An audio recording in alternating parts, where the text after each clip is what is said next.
She's got a point. She's an icon. She's a legend. And she is the moment. Now, come on now.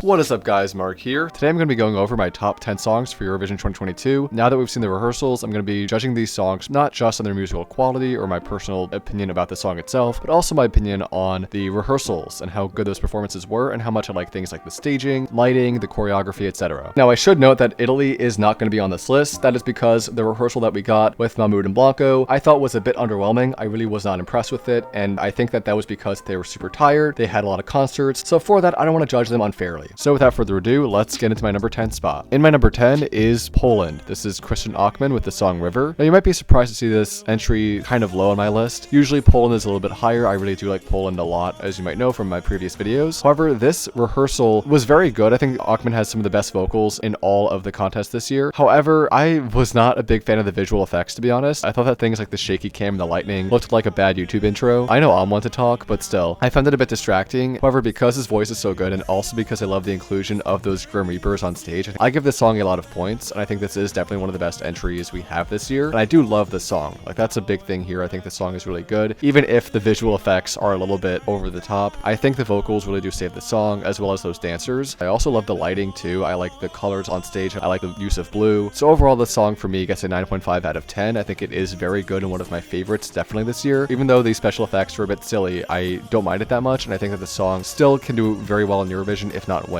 Next up on my list is Portugal. This song at first I thought, okay, just another boring slow song, just gonna skip over it, whatever, who cares? But then I actually sat down and listened to it, and I was super just moved by this song. The song has an emotional weight, a gravity to it that a lot of other songs do not have. I think Maro has a beautiful voice, and I also love that in her live performances, especially the one she did in Portugal's national final, she has other artists on stage with her to harmonize and make the sound a lot more full and a lot more impactful. And I just love the way the song sounds. It's so calming, so soothing, and to be honest, this is one of those songs that I've listened to a lot. I think it's this song and SloMo that I think I have the most streams for on Spotify, so that should tell you something. This song really resonates with me on a deep level. I'm really not sure what the lyrics are about too much. I know that the song is kind of about that melancholy emotion that the Portuguese call saudade, and it's something that doesn't really have a direct translation in English. And I like that a lot because I think this song really makes you feel something that you can't put into words. That's how I feel when I'm listening to this song. I think it's really beautiful. I think it is very moving and impactful to me, and this is one of those songs that has grown on me a lot. I think a song that makes me feel a little bit similar is The Netherlands. However, I prefer this song to The Netherlands just because I feel like The Netherlands feels like it's missing something. S10 is a fantastic artist, but I feel like Portugal has this ethereal, almost spiritual element to it that just cannot be matched. And for that reason, this song ranks higher than a lot of other ones that some might consider similar. And I really am looking forward to seeing this live in the final because I know that this is going to qualify. This is a definite qualifier in my opinion. I think this is beautiful. I think this will resonate with a lot of people. And I was really impressed with the rehearsal. Just from that little clip we got, I can tell that that same energy we got in the Portuguese national final is going to be brought to Turin and is going to be super elevated by the sun, by the staging. I will give this song a 10 out of 10, so you probably will be able to guess the rankings of my other songs on this list. I don't know why I bother even rating them anymore, because you know almost all of these songs are going to get 10s out of 10s. I think these are amazing. A lot of what you're going to hear from this point forward is honestly just unbridled praise. Some of these songs I might express some worry for the final, right? Like some songs I'm afraid they're not going to do so well, or I'm afraid that the televote will not like them, like the next song on this list, which is Monica Liu with the song Sentimente. I think it is beautiful. I think it has an old school quality, kind of like Barbara Pravi's Voila last year. Something that is definitely authentic to Lithuania and to Lithuanian culture, not just because it's in the Lithuanian language, but also because the song itself contains lyrics that refer to Lithuanian folklore. And I also think that Monica just has such a great personality. Like a lot of the interviews I've seen with her, a lot of the segments I've seen with wee blogs or just in concerts like Israel Calling and stuff, she just really has a strong positive radiance about her, and it's one of my favorite artists that we have this year. However, I am afraid that this song will not get a lot of points in the televote. Even though for me this song is a 10 out of 10, I think a lot of people are going to find this song a bit too old school, a bit too maybe boring because it's a bit slower and because it isn't as flashy, I guess. But for me, this song is exceptional. I loved the rehearsals that we got. I thought that this is one of those songs that really makes really good use of the sun. I loved the staging. I loved the use of lights in the background, and I thought that her dress was also amazing. I also love the way it sparkles off the lights that we get from the sun. This was a really great performance, and Monica has done a fantastic job at not only being a great singer, being a great performer, but also just having a great public image. I know a lot of people also love Monica, and I think a lot of us are afraid that the televote is going to underrate her. So hopefully anyone watching who can vote in Eurovision, I for one cannot vote because I do not live in Europe, but anyone who is in Europe, please consider voting for Monica. We really want her to qualify, and I think she is one of the best that Lithuania has ever sent, in my opinion. I really want to see her go far, and I want to see Lithuania back in the top 10 where it belongs. So with that,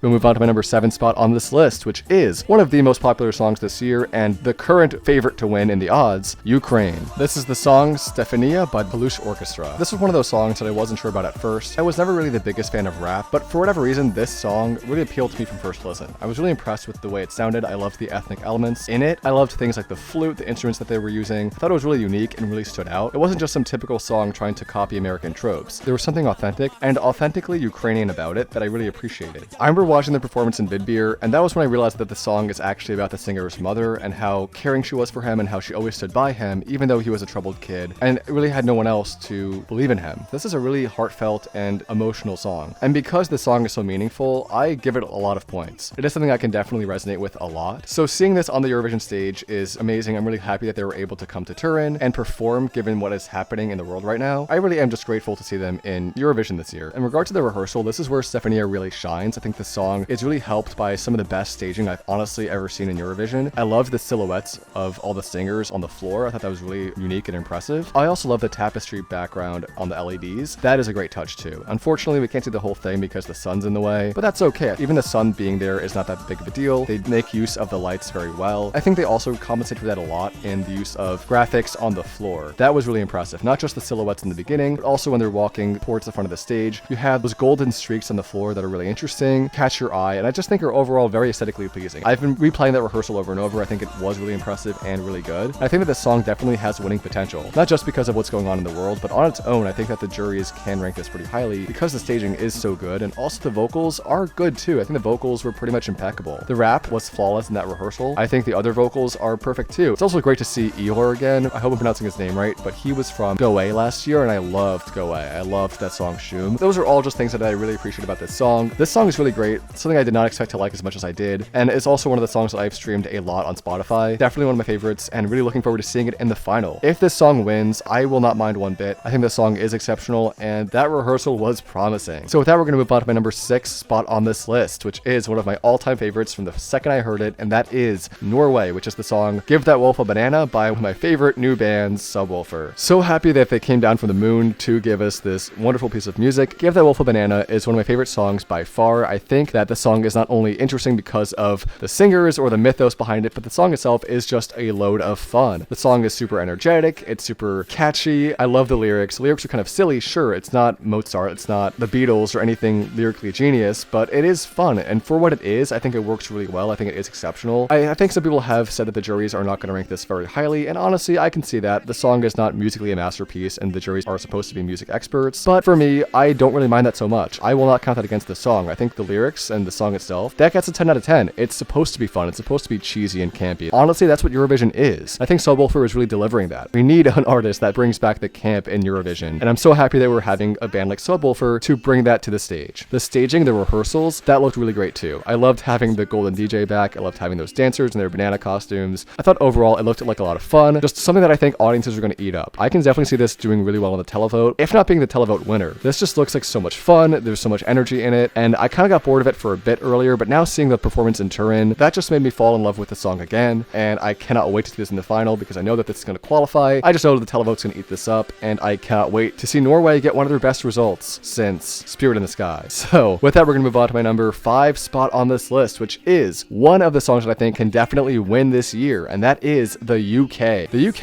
is one of my favorite songs, as you might have guessed, by far this year. It was originally in my 8th place, but now it's moved up because after that rehearsal, I can definitely see this winning. This has such great potential. I think Sam Ryder is a phenomenal singer. I think he also has such a great attitude and great stage presence also. Even with all that stuff going on stage, like all those kind of like structures and lights and everything around him, he stands out. He is the focal point, and I also love his costume. I think that the costume design in this song is amazing. It reminds me of Chanel's costume, which we'll get into a bit later. I love the design, and I just think it's so fitting. And I also just love his vocals. His vocals in that rehearsal blew me away. This is definitely a potential winner for me. I think everyone across the board loves Sam Ryder, loves the UK this year, which is so weird to hear myself say because if you've seen the Eurovision movie, according to them, everybody hates UK. But I love this song, I love the performance, I love the staging. The staging is so good. The lights are great. I don't know what you call them, but those white structures on stage look really cool. They kind of add that sort of extraterrestrial, spacey element to the song. And I think overall, Sam Ryder is just a great performer, has done a great job with this song. And I cannot wait to see what he does in the final, because I think that if he nails this, it's just as good as he was in that rehearsal. This can win. And I think that if it does win, I will not be upset. I think this song definitely would deserve it. They got 0 points last year from the jury and from the televote. So if they win this year, that will be the ultimate redemption. That would be amazing. Even though I have other favorites, I think that this song would be a deserved winner. And I really think that Sam Ryder would be just a great choice to be the face of Eurovision until 2023.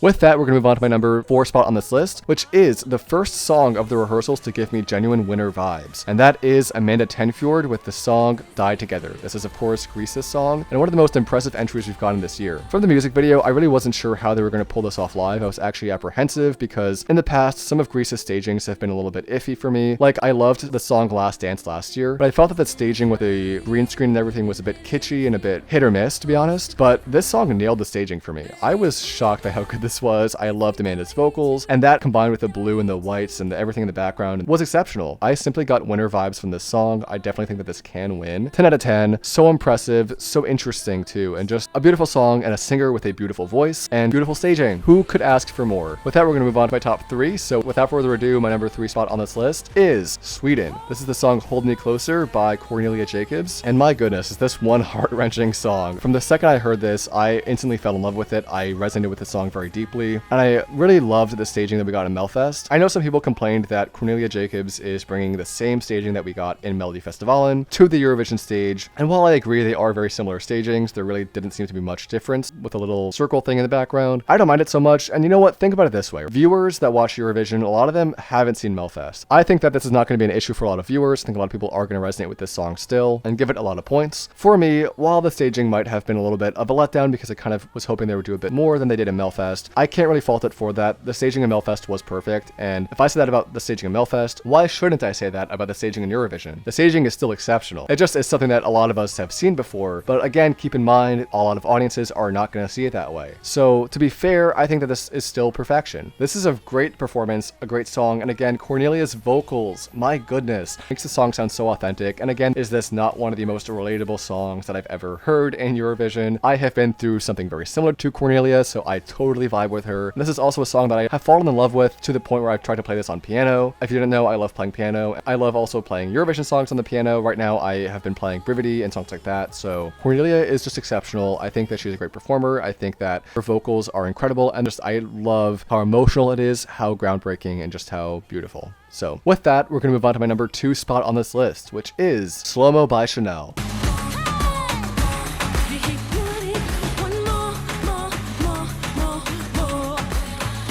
This is probably the song that I have streamed by far the most on Spotify. This song is so catchy, so fun, so interesting, and just so exceptional. Sure, the lyrical content isn't the most groundbreaking thing in the world. It is just overall one of the catchiest, most fun songs I have ever heard in Eurovision, and I just love it so much. This is a song that I listen to all the time. Like, I listen to this song on the regular. I'm not ashamed to say I love this song, and also the performance too. I have kept going back to replay that performance again and again because Chanel and her dancers are just on point. So impressive. One of the best performances I've ever seen by far. And from that rehearsal, she seems like she's going to bring that same caliber of energy to Turin. I've seen some people complaining about her costume, but honestly, I don't mind it that much. Maybe I'm a bit biased because I kind of like it because I saw Sam Ryder's outfit first. So I was like, oh, Sam Ryder's outfit looks amazing, and I love that Chanel's doing kind of something similar. So for me, this is a great outfit. I actually really like it a lot. I think it kind of reminds me of Matadors, Spanish bullfighters. It seems very authentic to Spain, and I really like that a lot. I think it is very classy and just overall a good look. And I'm really excited to see Chanel slay the stage in Turin. I think that she is so talented. The way she's able to sustain good vocals with all those heavy dance moves, like that is impressive. That is like Alexa from American Song Contest levels of impressive. So really looking forward to seeing what she does on Saturday. I also just love her energy off the stage too, because she has done a lot of really funny stuff, like with Subwoofer, like teaching them how to do her dance and everything. I thought that was really cute and really nice. Honestly, it was hard choosing between this and my winner, but without further ado, I will get into my number 1 spot on this list, which is Constructa. Who would have seen this coming? With the song Incorpore Sano. I love this song. I love Constructa. I love Serbia this year. What a phenomenal entry. This is one of those songs that at first I did not know what to think about. When I first saw this song after it won Serbia's national final, I was like, what in the world is that? Serbia sending, what, a woman washing her hands and, you know, waving them around and clapping, and none of it made sense to me. I was super confused. I think this was before they put subtitles on the video, so I had no idea what was going on. I will say there was something hypnotic about it that I did appreciate, but beyond that, I was just confused. I was like, why did they choose this over something like Sarajevo? Then we got the subtitles and I realized what the song is about, and the song gradually started to hypnotize me over time to the point where I fell in love with this song, with this performance, and with the overall package. I think Constructa is one of the most unique artists in Eurovision. I also love the message of this song. I think it is really important, something that I did not know about the Serbian healthcare system and the way they treat artists. Had no idea about that. That is a super important message, especially in this day and age. The reference to Meghan Markle was also a nice touch, keeping it relevant, especially with recent events with Harry and Meghan, which I will not speak on either. I just love the performance art aspect of this song, because this isn't just a song, this is a performance, and the rehearsal shows that too. I love the way that they were able to use the sun, even though I'm sure they wanted to use the LEDs. I also love the use of reds to set the tone in this song. I think it is a bit dark, to be honest, at first, but that's not that big of a deal. Once those lights go on, we're back to kind of that same atmosphere as we had in the Serbian national final. And overall, really great song, really great performance. As you might know, I'm a big fan of performance art. I know a lot of people are not, but for me, that is something that I really enjoy. I think it's really interesting and really pushes the boundaries of what art is. And that's kind of the vibe I get from this song. It's something so out there that some people might even hesitate to call this a song. I love having a song that is not just song with lyrics. It is a performance. It is an experience. That's what this song is. For me, this song is a 10 out of 10 easily. The song is exceptional. It is interesting. It holds my attention. It puts me in a trance. If you might have seen my previous videos, I talk about that a lot, about how I love songs like Lithuania and Serbia because they put me in a bit of a trance. They pull me in and they will not let me go, which I think is something that is important in a song. This is a song that is hard to click off of. Overall, really, I just love how unique it is. There is nothing like this in the competition, and Constructa also has a lot of great meme potential. I am a big fan of memes. I mean, who is not? That's why I love songs like Norway, for instance. Constructa is just so funny, and she doesn't take herself too seriously, which is something you might not expect from someone with such a deep and serious song, which I appreciate a lot too. If you've seen her performance in Israel Calling, you'd know I love her one-liners like, "Did you wash your hands? I have a soap. I stole these towels from the hotel. Now I have to return them." She just has so much good energy, such great comedic timing, and her and Monica are both icons. Honestly, can Constructa be a thing? I think that Constructa and this song are two of the most iconic things to come out of this year's Eurovision, and will definitely be remembered. I am a bit worried about this song's chances because I'm not sure if we're going to be able to have subtitles with this song, and I think that subtitles are really important for this song in particular, because when you're performing in front of a global audience, a lot of people obviously do not speak Serbian, and they're going to be, like me when I first saw the song, a bit confused about what the song is about. They're probably going to be like, what the heck is this? And turn it off or just go for a snack break or something. I think that subtitles are important for the song to get its message across, because this song I think should be kept in Serbian. Having that element of linguistic diversity there is important. So I just wish that they'd be allowed to have subtitles. I don't know how that's going to work. I heard that they're not allowed to have all the lyrics as subtitles, but maybe like snippets of them, so who knows? But yeah, this song is incredible. I think this is definitely one of the best songs this year, and I really hope to see the televote appreciate it just as much as I do. And the juries too. I hope they do too. So with that, thank you guys so much for watching. This has been my top 10 for Eurovision 2022 after the rehearsals, not including Italy, just because I don't think it's possible to give a fair judgment on Italy based off of their rehearsal, given how tired they were. But overall, this is an exceptional year. Out of all of these songs, almost equally, I think they're all incredibly strong, and I am really excited to see what happens on Saturday. But yeah, I'll probably post a top 40 maybe beforehand and maybe have a top 40 after the show or something like that, but really excited to see what happens. I think that this year is really strong and very interesting. And also thank you to everyone who has subscribed and liked all my videos since I started doing this, which has been pretty recently. I kind of started covering Eurovision back in around January or February, so it's been a couple months, and of course life has gotten in the way a lot, so I haven't been able to upload as consistently. But to those who have subscribed and stuck with me through the hills and valleys, I really appreciate that. These videos have been one of my favorite things to do over the past couple months, and it has just been a pleasure to talk about Eurovision and also engage with the Eurovision community. And again, let me know what you think down below, if you agree, disagree with my comments, and also be sure to like and subscribe if you haven't already to help support the channel. With that, thank you guys so much again for watching, and I will see you all next time. Peace.